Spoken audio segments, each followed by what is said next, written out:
welcome back to Trista's Reading Room. Today we're looking at another one of my books, Book 3 in the Big the Barn Cat series, The Amazing Misty-Bird. I published this in January 2021. In bedtime stories, anyone can be a superhero. It's the middle of winter, and a blizzard is tearing past the W's farm. Safe in the lower barn, Beak is calling on all his creativity to tell Misty-Bird the best rest time tale he can think up. And by George, it's a doozy. Meet Misty-Bird, the superhero cat, helper to the poor, weak, and lost animals of the world. He's a do-gooder, a champion of others, a nobler heart you can't find anywhere. When an odd group of critters shows up in the woods, can Misty-Bird figure out who's lying and who's telling the truth? Time is running out for him to save an entire kingdom from falling into the wrong paws. But the hero needs to decide who's trying to help him and who wants to stop him. Do all superheroes fly? Or can you be one, even without special abilities? Again, this is Book 3 in the Big the Barn Cat series. There are 5 books available, and this will be a 20-book series when it's finished. This series is for ages 7+. You can find this book in paperback, hardback, and ebook on Amazon, and you can also find the coloring book for this one on Amazon as well. And the audiobook is hopefully going to be coming out this year. Now, I'm the author, and I'm an award-winning narrator, an author, an illustrator, and all-around creative. You generally know who I am, I feel like, from previous videos, so I'm going to skip my introduction just because you know who I am, and if you don't, hello, I'm Trista. These books are inspired by my family and our farm and the animals that we had growing up. So the W's are my family and the W's farm is our farm, and all the critters were based on critters that we had growing up.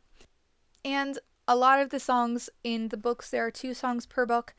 A lot of them are songs that we made up as we grew up. Either myself or my friends or my dad has a lot of these songs are his. You can find me on Amazon, Audible, Instagram, Facebook, and on my newsletter. Chapter 1. The Midwinter Jicker. Would you look what the storm blew in? Welcome back to the farm. It's me, Big the Barn Cat. Sorry about the weather, but it's mid-January and around these parts, that means we're only about halfway through the winter. At least, we're hopefully halfway through. We try to be optimistic, but when the weather is cold and the wind is harsh, sometimes it feels like it might never end. But oh boy, do we all look forward to when it does. Pull up a straw pile and stay a while. This snowstorm looks like it's fixing to stick around and pour more white powder down on us from up above. Most of us cats have been hunkered down in the lower barn, here hiding from the whistling wind that's riding through the farmyard.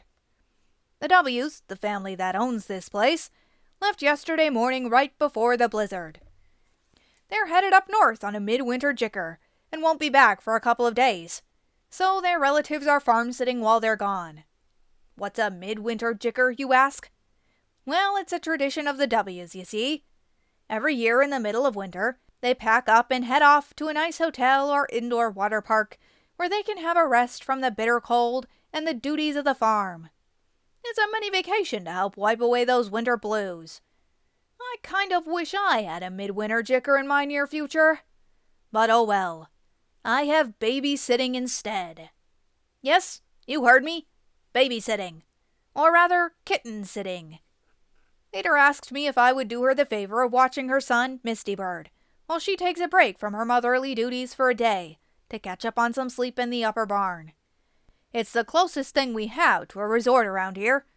And I agreed, because I know how much work she puts into watching her little kid and several of the other kittens on the farm.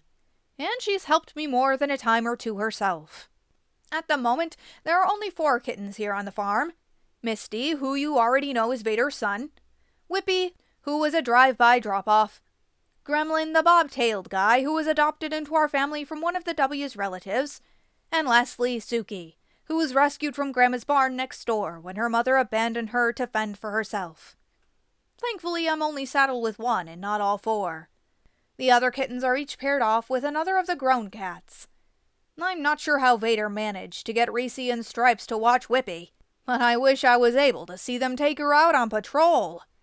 They're the toughest cats on the farm, and that's why they're in charge of security. But they have no idea how to take care of a kitten, especially one as full of energy as Whippy. It makes me chuckle just thinking about it. Speaking of watching the kids, it's time for the little whippersnappers to get some rest. Specifically Misty, as per his mother's schedule. Better find him and have him calm down for a spell.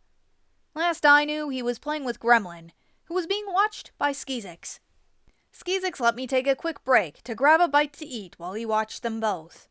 Now I needed to return to my duties and make sure the kid stuck to his mother's guidelines. Wouldn't want her to return and find chaos and anarchy. Hey, Skeezix. I sent a nod in the striped kitty's direction as I ambled over. Hey there, Beak, he replied with a half smile. He looked a little worn out, but he also looked pretty happy. I sat down beside him on the hay-covered floor and watched the two kittens tussling near the brick wall. Thanks for watching them for a bit. I guess I should take Misty off to rest now like his mama would want. I suppose so. Skeezix nodded. He looked ready for rest time himself, by George. Ready, Misty? I called out, and the two kittens stopped their playful wrestling. Already? Misty's shoulders slumped, and he kicked at the hay near his front paws.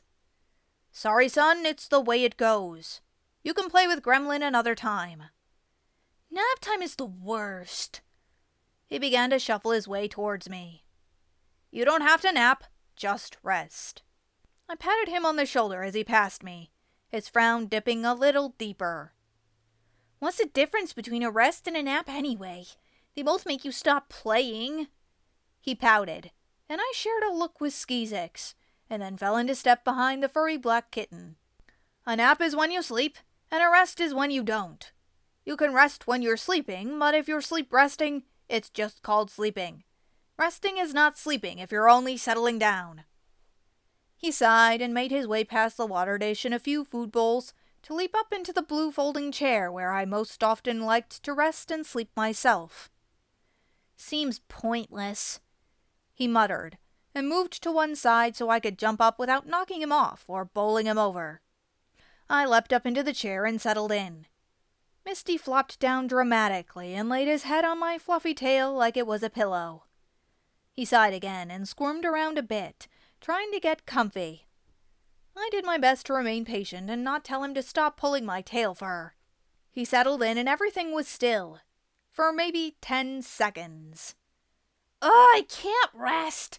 My mind is too restless. He groaned and huffed.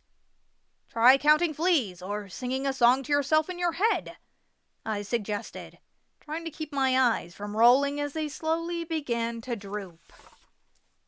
Hey, we cats like our naps during the day, and we'll even take just resting whenever we can get it. I myself usually have 2 or 3 naps during the day and at least one before bed, if I can sneak it in. I wasn't sure why kittens fought the napping thing so strongly when it was in their very blood to be nappers for the rest of their lives. But oh well. Eventually, Misty would realize the error of his ways and fully embrace the rest and nap nature of the life he had been born into.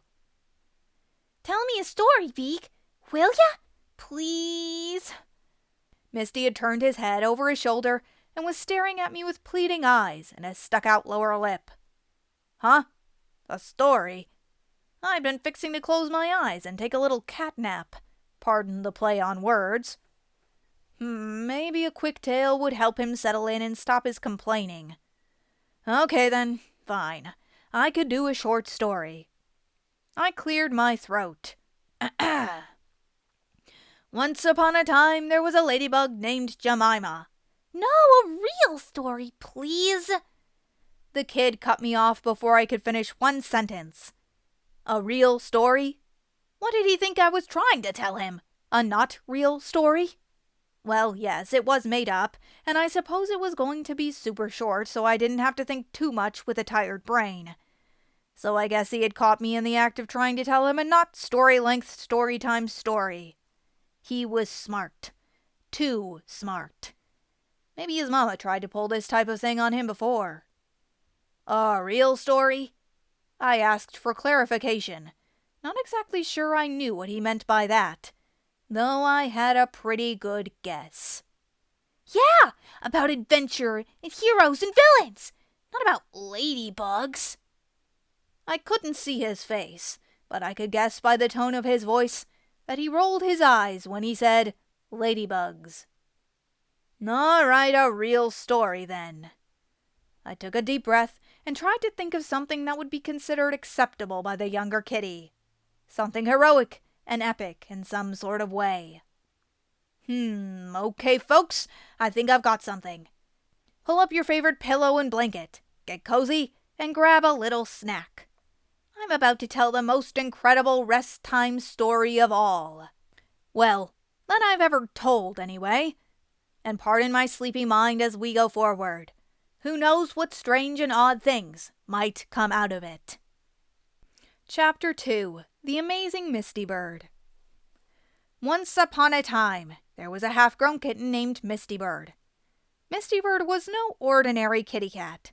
By George, he wasn't in the slightest. You see, Misty could fly. Now I know what you're thinking. How can a cat fly? They don't have wings. And you'd be right. They most certainly do not. No wings, no feathers, and no hollow bones to make them light enough to soar over the treetops. But you see, like I said, Misty-Bird was no ordinary kitty. He was, in fact, a superhero. Misty would travel the land far and wide, helping those in need. He would swoop down from the sky and rescue kittens caught in trees or wildfires and carry them to safety. He would frighten away crows and other pesky birds from harassing defenseless creatures. He would help squirrels and chipmunks find their secret seed troves when they had forgotten where they'd hidden them. He was a do-gooder, a champion of other animals, and a helper to many. A nobler heart you couldn't find anywhere in the land. Wow, I knew I could fly, the little fellow whispered as he listened. Yes, well, remember, this is just a story, so don't go jumping off things like your mama tells you not to. Don't want to scare her too much or get you hurt. I'll keep telling the story as long as you agree not to leap off those high places. Deal? He shrugged and settled in. Good. I guess this qualified as a real story, and I guess I had his attention. And also his agreement to stay on the ground where he belonged. So I supposed I could keep going. One fine sunny day, Misty was perched in a tree looking out over the forest and fields beyond, surveying the land and keeping an eye out for those in need. The sun was in the sky behind him, and he could feel the heat of it on his back. Although it was summer and the day would be getting hotter, the warmth from the sun was nice and made him feel like he could take on the world and win. A butterfly fluttered past his left ear, and he smiled at the bright colors on its wings. Today would be a good day, he decided. And maybe today he could even take a break from the hero life and relax in the beauty of nature to the peaceful sound of the birds. Yes, he would find a nice creek or flowing stream where he could lie back and watch the bugs hop by with not a care in the world. Misty had just settled on this plan in his mind when in the distance he heard a muffled cry. Suddenly, all thoughts he'd had of relaxing vanished, and he narrowed his eyes, looking off in the direction of the shout. Through the leaves and trees he could see small flashes of gray here and there. It was a creature running through the undergrowth of the woods and heading in his general direction. Behind the gray animal were flashes of other colors, blues, reds, and oranges, and his brain mechanisms began to piece together the puzzle. It seemed like the brightly colored critters were chasing the gray one. Misty-Bird quickly leapt into action, diving out of the tree and pointing his front paws straight forward. He soared downward, spiraling and weaving around and among the trees as he flew. He landed on the forest floor several yards in front of where the gray creature's path of travel would take him. The superhero hoped to wave him down and help him face whoever was chasing him. The dark critter burst through the bushes and into view moments later. Misty could now see it was a kitten, and one the same age as himself. He looked frightened and tired.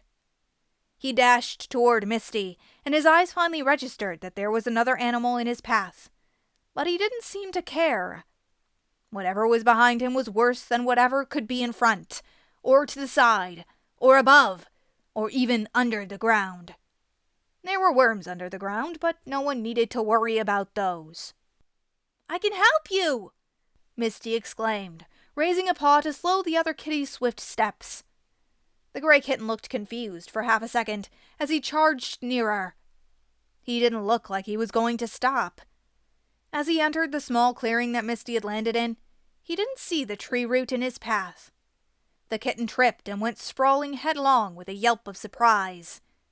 He looked stunned and lay there panting in the dirt. Misty-Bird hurried over and stood guard while the little fellow tried to catch his breath. The superhero could hear the sound of the kitten's pursuers in the forest, and they were getting closer. Much closer. So much closer that after a moment more, they burst into the clearing themselves. The bad guys saw the gray kitten on the ground, and they also noticed Misty standing beside him. They slowed their steps and began to circle the pair, their eyes laughing and their mouths in half sneers. Now that they were out in the open, Misty-Bird could tell what types of critters they were. He was a bit shocked by what he saw. One was a peacock that had its head raised back as it stalked around them and hissed through its beak. Another was a red fox, who had its eyes narrowed and was swishing its fluffy red tail back and forth. And the last was a large orangutan, whose facial flanges were a deep black. Misty assumed the ape was the leader of the group by the way he carried himself. He also thought it odd these creatures were in these woods, especially the orangutan, and chasing a kitten no less. He decided it was time to find out what was going on. "Not a step closer, unless you can give me good reason as to why you were chasing this kitten." Misty spoke up, watching the pacing bird and fox in his peripheral vision. "I get the feeling, however, your reasons aren't going to be something I'll like." The ape had sat himself down across from the kitties and was eyeing them with calculating looks of calculation. "Why should we answer to you?" the fox snapped, her voice sharp like the edges of the barbs on barbed wire. "Yeah, you're nothing but a kitten yourself," the peacock spat, his majestic tail feathers dancing. "Bertrand, Renee, stop harassing them. Come and sit down," the orangutan said, his voice deep yet laid back and simple, with a slight twang. His two friends shot ugly looks over their shoulders at Misty, before obeying the command and sitting their behinds down. "I apologize for my companions' actions and their rude manners," the ape continued. "My name is Bassoon, the bird is Burchard, and the fox is Renee. We're only here to return the child to his home. You see, we're guards, and it's our job to make sure he doesn't wander off from his duties, or that anyone should wander off for that matter." "I see." Misty nodded, not sure if he believed their story or not. They hadn't given him a lot to go on. He looked down at the gray kitten, who was finally getting his breath back and was looking very concerned. Why was he running away? The superhero turned back to the orangutan and his friends. He needed more information before he could make a decision one way or the other.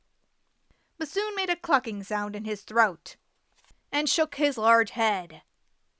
"He was caught in a place where servants aren't allowed, and well, there had to be consequences. So the little guy ran. You see, he offended the prince of our land." "They're lying!" The gray kitten leapt to his feet, a horrified look all over his face. "I am the crown prince!" And that's it for the Amazing Misty-Bird today. If you want to hear more of this on Trista's Reading Room, let me know. And have a great day!